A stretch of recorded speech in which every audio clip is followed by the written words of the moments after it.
अपने देश की फसलों और हमारी नस्लों को बचाने वाली सरदारी और किसानी को मेरा हाथ जोड़कर प्रणाम, आपके चरणों में मेरे नमस्ते।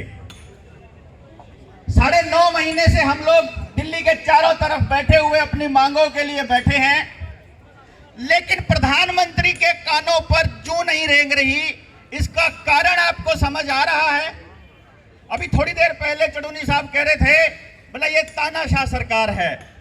मैं ये कह रहा हूं, ये तानाशाह सरकार नहीं है, ये एक तड़ी पार के काबू में आए हुए लुच्चे गुंडे बदमाशों के लोगों का टोला है, जिसको हमारे लोगों से कोई मतलब नहीं है। इन्होंने पहले दिन आते ही अपने इरादे मजबूत करके ये बता दिया था हम लोगों को कि हम क्या करने वाले हैं। जब ये भूमि अधिग्रहण बिल लेकर के आए थे, इन्होंने आते ही हम लोगों को बता दिया था। जब स्मृति ईरानी जैसी लेडी को इन लोगों ने शिक्षा मंत्री बनाया था, जो 12वीं फेल है, जब किसान देश का खड़ा हुआ, जब 2014 के अंदर किसान के बिल, उनका भूमि अधिग्रहण बिल के ऊपर, उस वक्त इनको लगा कि किसान को आप नहीं पीछे हटा सकते, आपको इनकी जमीनें हड़पने के लिए कोई नया षड्यंत्र रचना पड़ेगा। उसके बाद इन्होंने लगभग एक एक तबके के ऊपर अलग अलग प्रहार किया।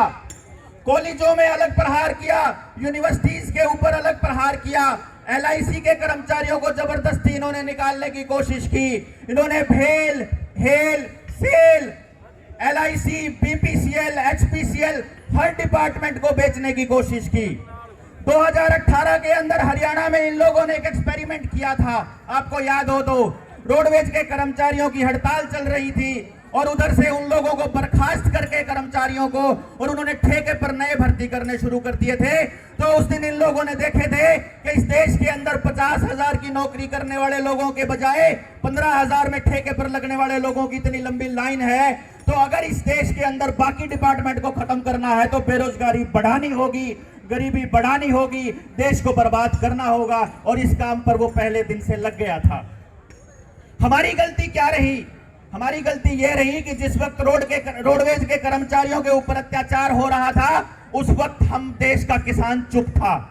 जिस टाइम पे वो हमारे सरकारी स्कूल के अध्यापकों को बदनाम कर रहे थे, उस टाइम हम लोग चुप थे। आज भी हम लोग चुप हैं, और उस चुप्पी का फायदा इन्होंने क्या उठाया आपको शायद मालूम नहीं है। आपके गांव की वो जमीनें जो कभी हमारे किसी बुजुर्ग ने दान में दी थी, या जो जमीनें कभी किसी पंचायत ने दान में दी थी, स्कूल बनाने के लिए, अस्पताल बनाने के लिए, मिल बनाने के लिए, किसी पावर हाउस बनाने के लिए, वो जमीन सरकार अपने नाम कर चुकी है। ये शायद आपको नहीं पता है।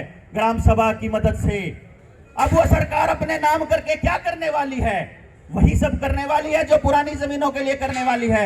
आपकी जमीनों का क्या करने वाली है? वही सब करने वाली है जो पहले वाले संस्थानों का किया है। उन बड़े उद्योगपतियों को देना, उन बड़े उद्योगपतियों को क्यों देना चाहती है? क्योंकि वे चाहते हैं कि देश के सारे रिसोर्सेज इन्हीं के ऊपर हों। जब मध्य प्रदेश का किसान इनके खिलाफ बोलता है तो उनको नक्सली बोल देते हैं। जब यूनिवर्सिटी के बच्चे अपनी मांगे मांगते हैं कि फीस कम करो, हम लोगों की सीटें बढ़ाओ, तो उस टाइम पे उनको देशद्रोही करार कर देते हैं। और मीडिया सारा का सारा इस बात के ऊपर लगा हुआ कि कैसे उस आदमी को बदनाम किया जाए जो अपने हक की लड़ाई लड़ रहा है, जो अपनी मांगे मांग रहा है, जो जायज मांगे मांग रहा है। 2020 तक इन लोगों ने हर वो काम किया जिसके अंदर समाज का एक तबका दूसरे तबके से कट जाए, समाज का एक तबका दूसरे तबके के बराबर, तो उसको भी ऐसे ही लाठी डंडों से घरों के अंदर तक खदेड़ देंगे। इसका एक्सपेरिमेंट किया था इन्होंने अप्रैल 2020 के अंदर, जब एक खांसी जुकाम जैसी बीमारी को इन लोगों ने महामारी बना करके पेश किया। हम लोगों को घरों के अंदर बंद कर दिया, सारे महकमे बंद कर दिए। बाहर निकलते ही पुलिस वालों ने हमारे ऊपर डंडे बरसाने शुरू किए। तब पड़ोसी हम लोगों की आवाज नहीं बन रहे थे। ये बड़ी गलती करी थी हम लोगों ने उस टाइम पे। हमने सरकार से ये पूछा नहीं कि भैया इस देश के अंदर जो बाकी चीजों से जो बीमारियां से जो लोग मरते हैं उनका तुमने क्या किया है? 22 लाख बच्चा मरता है अपने देश के अंदर हर साल, सिर्फ 3 चीजों की बदौलत, इलाज ना मिलने की वजह से, दस्त लगने की वजह से और कुपोषण की वजह से। उन चीजों के लिए प्रधानमंत्री ने क्या किया है? ये सवाल हमने पूछा इससे? ये सवाल हमने पूछा ही नहीं। जब रोड के अंदर इतने बड़े बड़े 1.5 फुट के 2-2 फुट के गड्ढे हो रखे हैं, हमारे बच्चों की मोटरसाइकिलों के टायर पड़ के उसके अंदर मरते हैं, तो हम ये कहते हैं कि इसके दिन इतने थे। दिन इतने नहीं थे, ये इन भ्रष्ट कर्मचारियों की, इन भ्रष्ट अधिकारियों की कुनीतियों का नतीजा है कि हमें अपने बच्चों की लाशों के ऊपर से ये कहना पड़ता है कि हमारी दिन इतने थे। 2020 में इन लोगों ने एक्सपेरिमेंट किया था, लॉकडाउन लगाया हम लोगों के ऊपर। लॉकडाउन लगेगा का फायदा बताता हूं मैं आपको। यहां मंच से ये सारी बातें होंगी, हम लोग जीतेंगे, इसमें कोई शक नहीं। जिस प्रकार से अनुशासन से हमारा देश का किसान बैठा है, इसमें कोई शक नहीं है कि आप लोग ये लड़ाई और हम लोग ये लड़ाई इकट्ठे मिलकर के जीतेंगे। लेकिन इस जीत के लिए आपको कम से कम इतना तो पता होना चाहिए कि लड़ाई है किससे।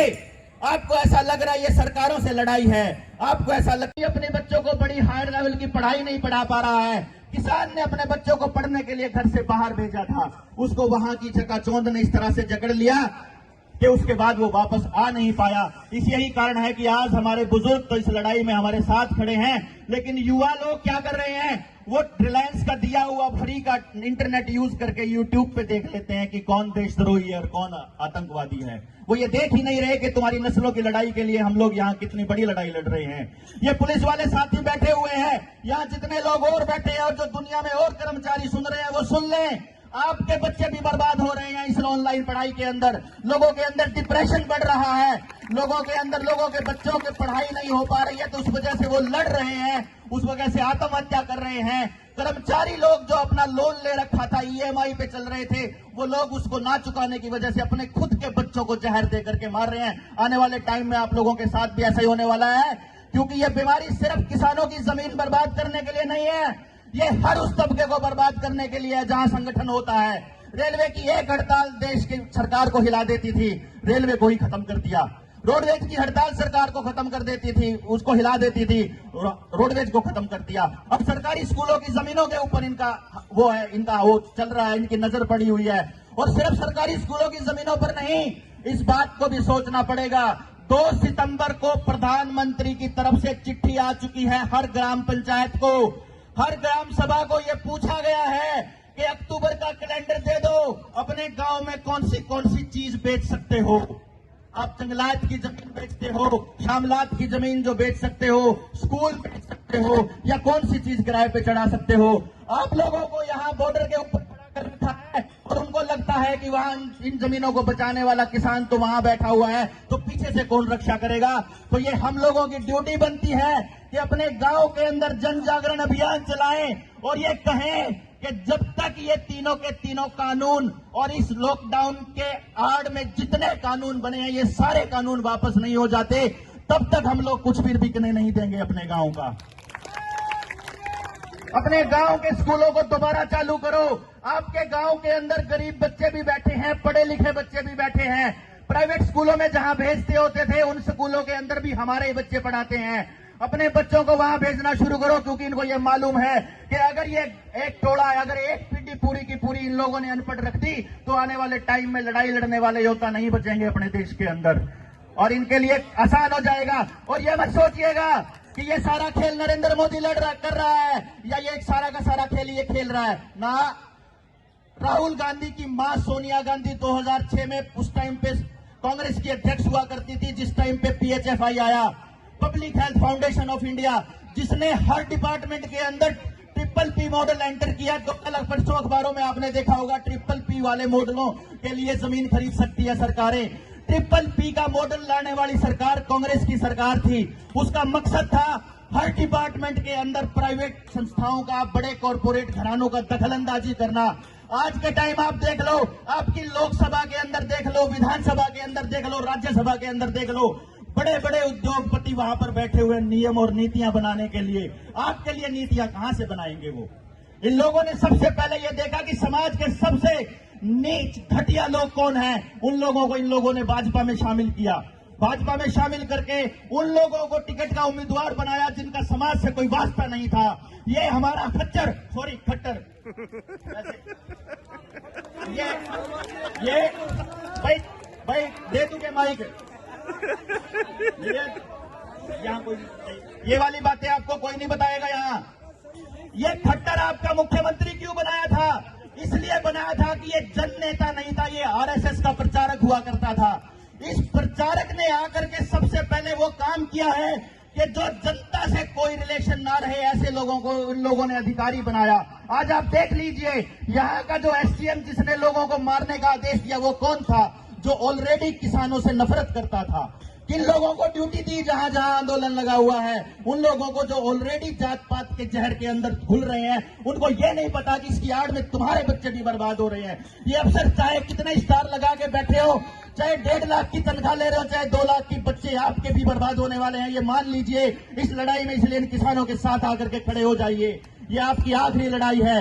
ऐसे ही नहीं कहते कि ये आपके नस्लों की लड़ाई है, ये वाकई आपकी नस्लों की लड़ाई है, क्योंकि पूरी नस्लों को तबाह करने का इन लोगों ने षड्यंत्र रचा हुआ है। उस षड्यंत्र के खिलाफ आपको लड़ना होगा। इस फर्जी महामारी के खिलाफ आपको लड़ना होगा। हर डिपार्टमेंट खोलना होगा। किसान इतने दिनों से क्यों बैठा हुआ है और बाकी डिपार्टमेंट क्यों नहीं बैठे हुए, इसको समझना पड़ेगा। क्योंकि किसान के खिलाफ सरकार के पास कोई कागज नहीं है। आज अगर सरकार की कोई खिलाफत करता है तो उसके खिलाफ या तो कोई सीडी आ जाती है या वो उसके खिलाफ कोई कागज आ जाता है। लेकिन सरकार ने ये पूरा पिछले 6 सालों के अंदर 7 सालों में ये षड्यंत्र रचा है कि हर किसान के खिलाफ कागज तैयार हो जाए, चाहे ऑनलाइन के थ्रू, चाहे PPP के थ्रू। एक नया कानून ले आए कि भैया जी ये जो आपको क्षतिपूर्ति कानून, जो आपको सिर्फ छोटा मोटा कानून लग रहा होगा, ये जो पुलिस को बुलाने के लिए बसें आ रही है ना, ये आपके खर्चे में जुड़ रही है और ये खर्चा आपको देना पड़ेगा अपनी जमीनों को बेच करके। आखिरी मकसद जमीन बेचना, जमीन बिकवाना है। इस चीज को समझ लीजिएगा। एक तो आने वाले टाइम में आपको किसी से कर्जा नहीं लेना है। आपके ऊपर कर्जे के भंडार लगे हुए होंगे। और ये लाल डोरा तोड़ा था। लोगों को क्या कहा इन्होंने? अब लाल डोरे की जमीनें भी पे रजिस्ट्री हो जाएंगी, अब लाल डोरे की जमीनों पे भी कर्जा हो जाएगा। अरे हरामखोरो, कर्जा दे के तुम काम धंधे बंद करते हो, इसका मतलब वो कर्जा जिस चीज के ऊपर लिया तुम्हें वो हड़पनी है, इसका मतलब तो हम लोगों को ये समझ में नहीं आ रहा है। हमारा जमींदार क्योंकि बड़ा व्यापारी नहीं है, उसे पैसे से पैसा बनाना नहीं आता। वो क्या करता है, पैसा लेकर के कहीं ऐसी जगह लगा देता है जहां से रिटर्न नहीं आता और उसे लगता है कि आने वाले टाइम में जो पैसा आएगा, कल को जो फसल बेचूंगा उस फसल से मैं ये कर्जा चुका दूंगा। लेकिन अफसोस कि उन फसलों के दाम आपको जानबूझकर दिए नहीं जाते, क्योंकि खेती घाटे का सौदा है नहीं। खेती घाटे का सौदा बनाया गया है ताकि आपकी जमीनों को काबू किया जा सके। इसलिए ये लड़ाई सिर्फ और सिर्फ ये जमीन बचाने की और तीनों कानून वापस कराने की नहीं है। ये लड़ाई अस्मिता बचाने की भी है, हमारे बच्चों को बचाने की भी है। आपको यहां से ये शपथ लेकर के जानी पड़ेगी कि जब हम गांव में जाएंगे तो आने वाले वक्त में अपने किसी भी संस्थान को बिकने नहीं देंगे। इन्होंने सारी एसोसिएशन के अंदर, चाहे मार्केट एसोसिएशन है, चाहे मंडी, इन्होंने अपने संगी लोग बिठा रखे हैं चेयरमैन और प्रधान बना करके, ताकि वो आपकी आवाज ना उठाएं कभी भी। इसलिए सबसे पहले उन प्रधानों को खदेड़ना होगा वहां से कि निकलो यहां से, हमें तुम्हारी प्रधानी नहीं चाहिए। सरपंच के चुनाव क्यों नहीं हो रहे हैं? क्योंकि इनको पता है कि आने वाले सरपंच आपकी जमीन नहीं बेचेंगे, क्योंकि विरोध है। तो ऐसे सरपंच बनेंगे जो सरकार की खिलाफत करते होंगे तो आपकी जमीनों को उनके हवाले नहीं करेंगे। इसीलिए आप इस बात की लड़ाई लड़िए कि अपने अपने गांव के अंदर सर्वसम्मति से किसी अपने ईमानदार आदमी को, किसी पुराने फौजी को, किसी पुराने टीचर को, किसी भी ईमानदार आदमी को हाथ पैर पकड़ के ये कहिए कि आइए हमारे बच्चों की जिंदगी को बचाने के लिए लड़ते हैं। और बड़ी गलती हमसे ये हो रखी है कि जिस आदमी को हमने अपना नेता बना दिया, चाहे वो किसी पार्टी में हो और चाहे वो किसी दल में हो, चाहे वो किसान आंदोलन में हो, हम उसके भक्त बन जाते हैं। हमें भक्त नहीं बनना है, हमें सवाल पूछते रहना है, हमें लड़ाई लड़ते रहना है। एक बात पूरी और कर गया, मैंने सोनिया गांधी के बारे में तो बता दिया कि राहुल गांधी की मां ने ये PPP मॉडल लेकर के आया था। आने से पहले, इन कानूनों को लाने से पहले, नरेंद्र मोदी के लाने से पहले कांग्रेस लाने वाली थी। लेकिन आपको ये बात बता दूं, अरविंद केजरीवाल भी इसी षड्यंत्र के अंदर उन लोगों के साथ शामिल है जो इस फर्जी बीमारी के आड़ में ये कानून बनाते जा रहे हैं। ये फर्जी बीमारी से लड़ना क्यों जरूरी है, ये मैं बता देता हूं। थोड़ा सा बस 1 मिनट 2 मिनट का और टाइम लूंगा। क्योंकि संसद के अंदर जब कानून बनते हैं तो सरकार को वोटिंग करानी होती है, लेकिन एक संविधान के अंदर एक प्रोविजन है कि अगर एक्स्ट्रा ऑर्डिनरी सिचुएशन हो, युद्ध का टाइम हो, अकाल हो, कोई महामारी हो, याद रखिए महामारी हो। पहले पाकिस्तान के साथ युद्ध वाला शिकूफा फेल हो गया तो इन्होंने महामारी वाला शिकूफा छेड़ा। और सिर्फ इस देश में नहीं, पूरी दुनिया के अंदर वो चोर लोग जमीन हथियाने के लिए लगे हुए हैं। तो मैं आपको बताऊं कि महामारी ला करके संसद के अंदर वो माहौल बनता है कि सदन का कोई भी मेंबर अपनी सीट पर नहीं बैठा होता, और जब सदन का कोई मेंबर अपनी सीट पर ना बैठा हो तो वोटिंग कराने की जरूरत नहीं होती सरकार को, फिर ध्वनि मत से पास कर देते हैं। और इन लोगों के लोकसभा अध्यक्ष और राज्यसभा अध्यक्ष, उनके कान में इतने तगड़े फिल्टर लगे हैं कि उनको 1 सेकंड में ये पता चल जाता है कि कितने विधायकों ने, कितने सांसदों ने हाँ कही और कितनों ने ना कही। कमाल की बात है। इसलिए आने वाले वक्त में वो सारे कानून आएंगे जहां संविधान की धज्जियां उड़ेंगी। लेबर कानून ऑलरेडी आ चुका है। ये किसानों का आंदोलन एकमात्र उम्मीद है इस देश और दुनिया की कि अगर ये आंदोलन हम लोग जीत करके आते हैं, और इनको ये मान भी इसलिए नहीं रहे, इनकी कोशिश भी इसलिए यही है कि किसान किसी तरह से सिर्फ 3 बिलों पे अटके रहे। ये कोशिश इनकी यही है। 2 मिनट और कहते हैं।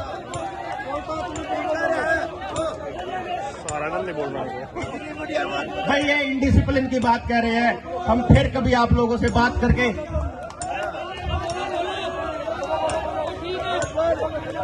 देखिए, मेरी अपनी जिम्मेदारी भी बनती है कि मंच की मर्यादा को मैं बना के रखूं। मैं आपको एक चीज बताता हूं, मैं एक छोटी सी बात कह के अपनी बात खत्म करूंगा। ये महामारी से लड़ना बहुत जरूरी है। कोई भी आदमी इस महामारी के नाम पे, कोई सरकार, कोई अधिकारी अगर कुछ थोपता है तो वो नहीं मानना है। अपने गांव के स्कूलों को खोल लो, और उससे भी बड़ी बात, आप अपने गांव के युवाओं को जगाने के लिए अपने अपने गांव में मुझे इनवाइट कर सकते हैं। चाहे जितना मर्जी टाइम लगे, हम सारे युवाओं को हम जगाएंगे।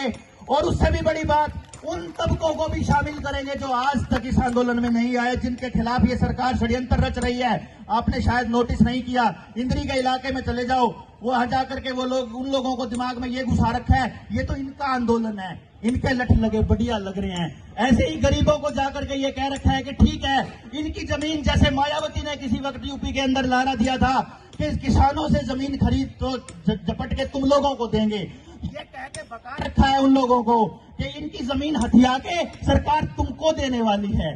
इसलिए ये लड़ाई लड़नी पड़ेगी अपने को, अपने गांव के अंदर ये आंदोलन चलाना पड़ेगा। आप लोग अपने अपने गांव में युवाओं को जागृत करने के लिए जब भी आदेश देंगे मैं खड़ा हो जाऊंगा। इन्हीं सब शब्दों के साथ मेरा नमन स्वीकार करें। धन्यवाद।